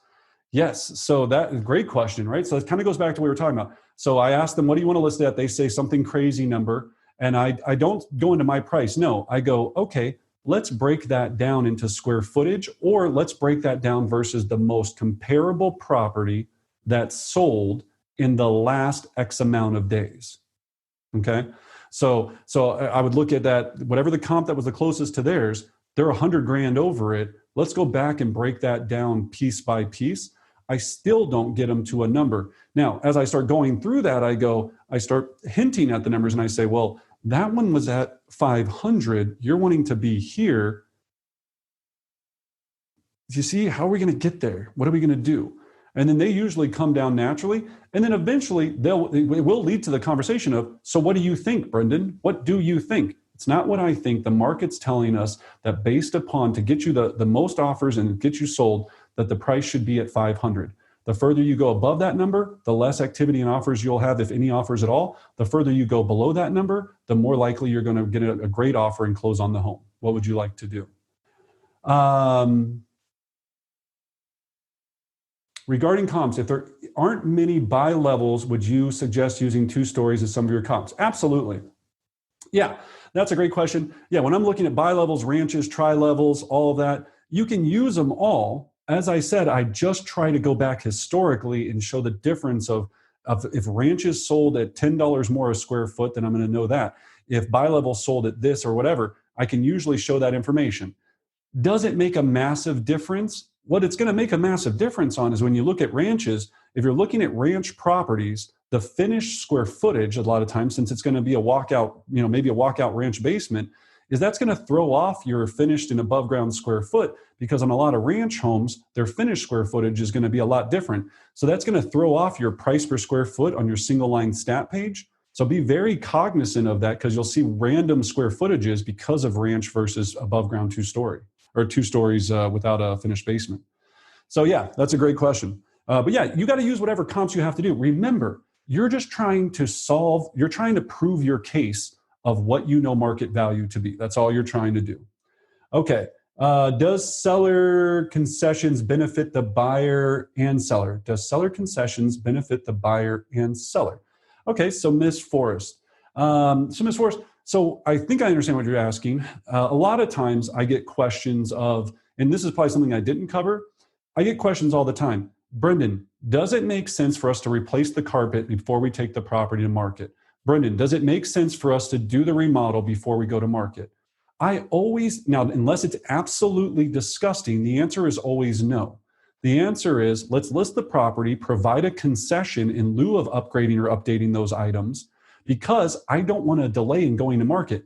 Think about how many people shot themselves right in the foot when they decided to wait to go on the market before COVID-19 happened. We know right now we're at the pinnacle of a selling market. I want to take advantage of that with you right now. So let's add a concession for it. Now, if all the buyers decide that they don't want to do the items, we can always pull the market off later, but let's take a shot at the right price with providing a concession in lieu of the repairs instead of pricing it that way now. Okay. Elizabeth, during this COVID crisis, is time less of a factor? I have a listing and showings are fewer and far between. I don't think that altering the price will make a difference. What are your thoughts? Oh, Elizabeth. Yes, of course, adjusting the price will make a difference. 100 million%. We're selling properties every single day. Adjusting the price will, of course, every price adjustment you do, if it's substantial enough, is basically like you getting a brand new listing. Because you're hitting that, what are those paddles called? The clear, You're pumping life back into that dead, stale listing that's starting to code out on my ambulance floor, right? And I'm trying to bring, so yes, we know two factors, going back to the beginning of the presentation, the two factors that affect real estate: price and time. You price any property aggressively enough, it will sell. You wait long enough, it'll eventually get there. But I think most of us don't have 4-year listing agreements. Our clock is ticking from day one. As soon as I take that listing, I don't look at a 6-month listing agreement. I pretend that I have the hourglass, that I flip that hourglass over, and as the sand starts to fall through it, I've got 30 days to get this done. And maybe that's even generous in my mind, because then after 30 days, the sellers aren't happy with me. I want ecstatic sellers. You know what causes sellers to be happy? Selling. That's what makes them happy. They like to be sold. This is a very stressful time for them. That's what makes them happy. So get to that point. Don't worry so much about what you think in the price. Now, the other question you should be asking yourself is, what is the right amount? So here's a pricing question that's a powerful one, and I really want to drive this one home with you. I get clients all the time that say to me, well, Brendan, we're listed at 500. Why don't we just, you know what, Brendan, fine. We'll reduce it to 495. I'm sorry, what?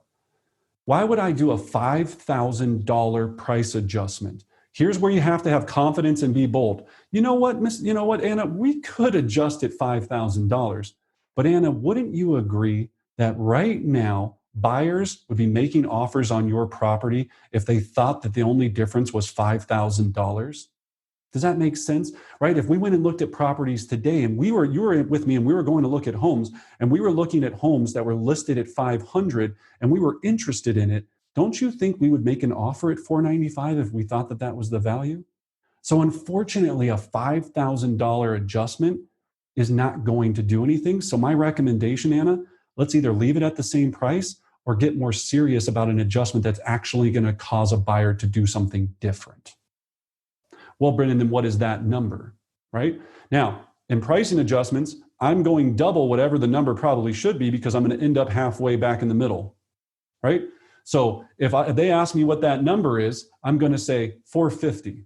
And they're going to go, what? A 50,000 price adjustment? Brendan, are you out of your freaking... Well, you asked me the number that you wanted me to get the home to sell at. It'll sell at 450.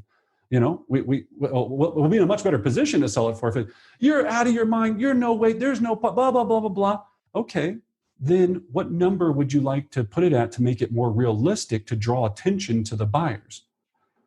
I mean, we could probably go to 490. I mean, and that's even pushing it, Brendan. We could go to 490, you know, blah, blah. Okay, I understand. Okay. So at 490, again, do you think $10,000 difference has inhibited anybody from making an offer on the property right now? And then I go down and down until we usually end up at 475, or something that's significant enough that's going to draw attention to the property. So hope that helped. All right. Will you share what the top components you use to comp square footage, type, beds, bath, time, distance as examples? Absolutely. Yeah, we'll send that out to everybody afterwards. That's no problem.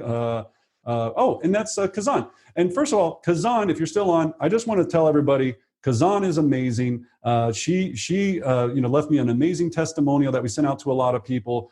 And again, what I love about Kazan is, just like everybody on this call, she wants to get better and better every single day. And she goes to almost every class. She learns all of these things. And then to watch her implement them into her business has just been a fantastic pleasure. So thank you, Kazan, for being amazing. Trevor, I know you've done thousands of CMAs, so you are very efficient at them. How long does it take you to do an average CMA from start to finish? That's a great question. Yeah, so from start to finish, meaning binding, the whole production of all of it, I'm probably right around a half hour. And I know that sounds crazy, but it's just because it's simple. When I look at the MLS, I just go, I have my parameters already set, and I start small, go out bigger until I have the comps that I think I need. Boom, then I go straight to the single line stat page report. I print those out. I already have all the other things pre-made. Print out the Altos report, go to the binding machine at our office, bind that puppy up, and out the door. All right? Now, you could get in your head. I always, every time, and now I stopped. One of the big things that we teach in another class is, my biggest goal was to never have to do another CMA personally myself. And so then you start hiring assistants, and you start hiring administrative staff that help you out, and they do all my CMAs for me. So think about how crazy this is. And this is where people they're like, I could never do that because I know how to price the property. I used to do, 6 to 10 listing appointments a week. I would have the package delivered to me, go on the appointment, go into this appointment completely blind. I would take about 3 minutes to look through the comps before I'd walk into that front door. 3 minutes. Walk through the front door because it was always the same thing. Once you really understand this, you get out of the understanding of this is some like to the penny analysis. It's the same thing. We've got actives, we've got under contracts, and we've got a couple solds. These are here. I take you through it. And I would take them through it one by one when I was doing the presentation because it was really me looking at it for the first time a lot of the times as well, right? So I was looking through it and they were like, well, that one, they were like, oh yeah. I was like, yeah, that one is $25,000 higher because it doesn't matter. It's all logical. Comps are comps. Now, if I was missing a comp, the question I haven't heard today, which I was expecting to hear, what if you miss a comp, right? Just happened to me the other day. I was in a past client Firestone, and there was 2 different MLSs, and this comp was in Iris and not showing up in our MLS. So the comp wasn't in my CMA. I didn't do the CMA. My amazing administrative assistant, Kylie, did the CMA. So of course, to my surprise, anger rushes into my body that I missed a comp that just closed 3 doors down 2 weeks ago. It's not in my CMA. I'm like, are you kidding me? You son of a, right? And so in my head, but I'm sitting there smiling and I'm like, oh, so weird. All right. So what is the comp again? They were like, their house is like 7753. The house was like 7757 or something like that. And I was like, oh, well, actually, all right, well, show that to me. Interesting. Yeah. Well, what you see happened here is that the agent didn't close that out correctly in the MLS. So it's actually, showing as withdrawn, not as a closed sale. So for some reason, it didn't pull in my market analysis. So let me take okay, so I see the square footage and I just keep it moving, right? Just keep it moving. Things are going to come up on the fly. Comps are going to be wrong. Things are going to be screwed up. You're going to miss certain things. Just be really nice and be like, interesting. I'm sure, yeah, the MLS, a lot of these agents that I work with, they're not as sophisticated as me. They don't close out their properties correctly. And so I have terrible information. So I apologize. I'm glad that you brought this one up. And that's it. Okay. All right. I know you've got that. Would you say the same for someone whose home is worth 490, bump it up to 500? Colt, yeah, we talked about that. Never go up, always go down. So what if they want to list at 475 and you say bigger buyer pool at 450 and they say, well, let's go to 500. I go, well, unfortunately, that's a great question, right? And they say, so that was Terry. So yeah, they say, let's go to 500. Yeah, so unfortunately at 500, that would put us at a price per square foot that's another $40, $60, $80, $100 out of the realm of reality, right? So the only way this is work, what I'm telling you is, Anna, is even at 475, we're already on the higher side of where the pricing is. The closer we are or at 450 is going to help you get that offer and get multiple offers to get you to sell. Brendan, could you do a workshop on building your own listing presentation? Absolutely, yes. Yeah, we actually teach an entire course called List Like a Boss, where we tell you every single step of how to build it out 100%, every component, everything that you need. So feel free to email us on the next time that we're offering that. And then we also are going to be offering it in an online course that you can get 24 hours a day at your leisure. I will stop doing Dominique, I will stop doing line item deductions and improve my research to bring my listing appointment. I love it. That is fantastic. I'm not on Facebook. Can I get the free booklet from Facebook? I'm not on Facebook. So Ms. Forrest, yes. If you email me at info@brendanbardick.com, we'll get that out to you. Anna, did I miss anything else? I just want to make sure I got a lot of thank yous. No, it looks Victoria, didn't realize I'd gotten rather lazy with my CMA presentation. Thank you for helping completely. And that's a great comment right there, right? It's like I kind of got comfortable. I've been doing it a certain way so long. I'm not saying mine's gosh gift to CMAs. I'm saying that I've done it a lot and I always took pride in the presentation. Right? Take pride in the presentation. It's going to help you with getting higher commission. It's going to help you with competing on different listings. It's going to help you in the future when they go to refer you to the next person. They're going to be like, look, you really are concerned about your price. That guy, Brendan, is dialed in. He has this comparative market analysis that he presented us. I mean, wow, blew us away. He knows everything, yada, yada, yada. So just look at that.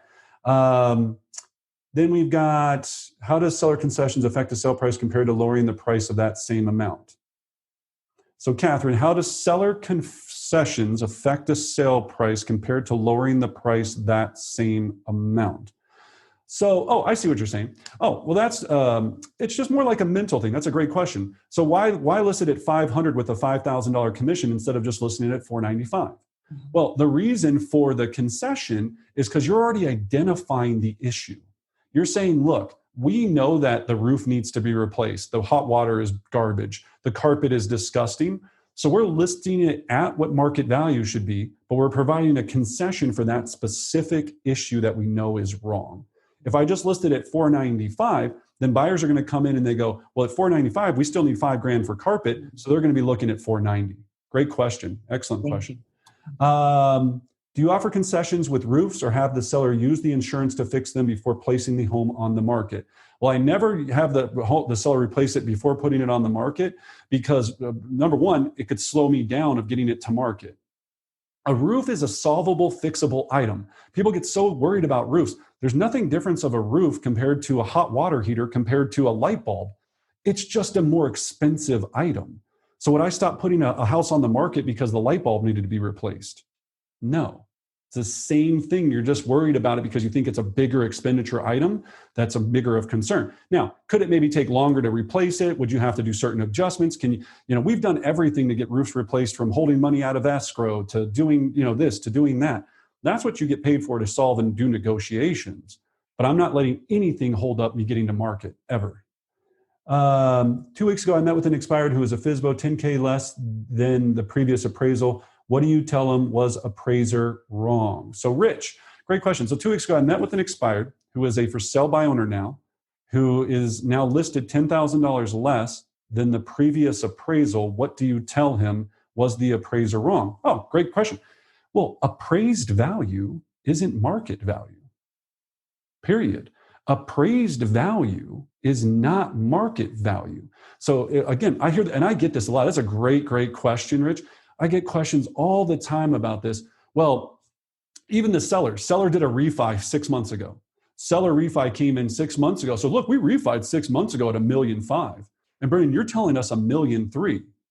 Well, first of all, a refi appraisal is for the bank to lend you money based upon certain factors. It's not telling us what the market value is of what the home would sell for in today's market.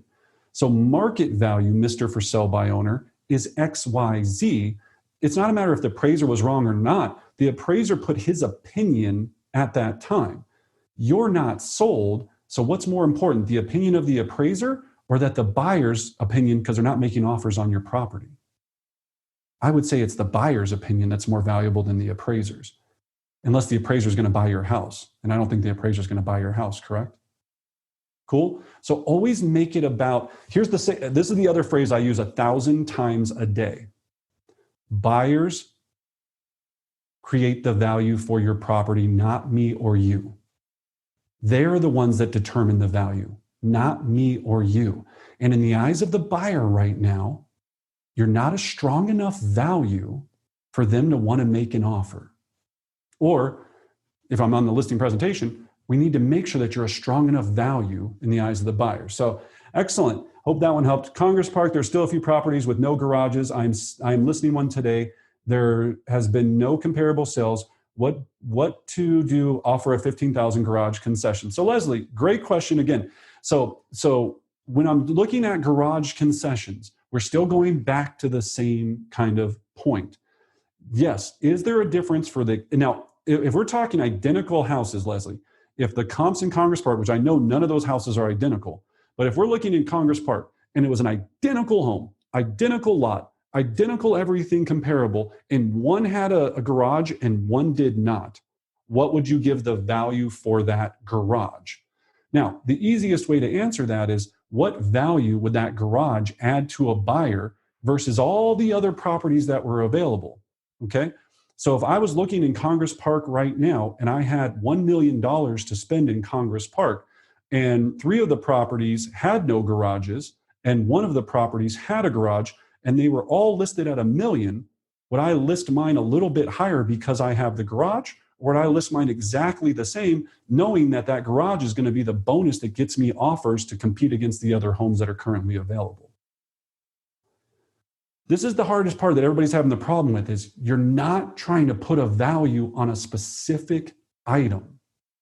If I'm selling a farm or a ranch with a horse property, and the horse property has a massive, massive riding ring and barn and all these, millions of different little things, and the next ranch doesn't have it, but all things being considered, they're pretty darn close, but they're not close, because one is on 14 acres, one's on 12 acres, one's house is nicer, one is not nicer. You can get lost in all of these things because they're not identical. There's no two horse properties, for the most part, that are identical. So each one of them are going to have features and benefits. What I'm trying to dial you on Anna, as my seller, is what's going to make you the best overall value in today's market to get you the highest offer possible. Okay? So yeah, just you'll drive yourself insane if you get into this 15, 7,000, 9,000, 5-bedroom, 4-bedroom, 6-bedroom, 2-bath, all of these different things. Yes, they all are important. I'm not questioning a single one of them, especially the analytical people. You're like, look, Brendan, you don't get it. It's freaking numbers, and numbers don't lie.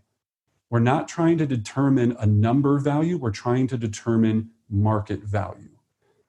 If I go to Craigslist, and let me just put this out there, and then if I go to Craigslist and I put my bike on Craigslist for $500, and all the other bikes on Craigslist are listed at $300, my bike might have carbon fiber, do all of these amazing things and all this stuff. Is there a value difference in the two bikes? Yes. If nobody comes to buy my bike, the only option I have is to lower the price. If I lower it enough, somebody will eventually buy my bike. I just did this. So perfect example, we replaced a ceiling fan in our house. I was like, it was a really nice ceiling. It was like a $500 ceiling fan. But of course, wife didn't like the color. There you go. Out goes the fan, right? You put that fan, had it. She was like, I don't like it. Oh, great. So $500, lit that on fire. Put it on Craigslist for, I think, $300, right? It's a $500 fan. No one comes. Put that same fan, lower the price to $200, $100. I basically lowered that fan price to $30 for somebody to just come and take it away because I felt guilty putting it in the trash can. There's not much different in the housing system. People get so caught up in this. There's not much difference than that ceiling fan. I put a price on it. I thought that was good. And here's what I did. I looked at I said, other ceiling fans on there are this, but mine's way nicer, right? I looked at that, knowing all that, tried it. Nope. Now, if I would have put it on at $100 out of the gate, would I maybe have gotten $100? That's the question, right? That's the question. So cool. So I hope that, thank you. Thanks, Leslie. I'm glad that worked. Yeah. So again, hope that helped. I think if there's anything else that we didn't answer here, I apologize. It's not our intention. Send your questions to info@thebardic group or jump on our Facebook group. Of course, I'm always around. I'm here to help you guys with anything else. Thank you so much for joining. Hope you guys have a great day and price well.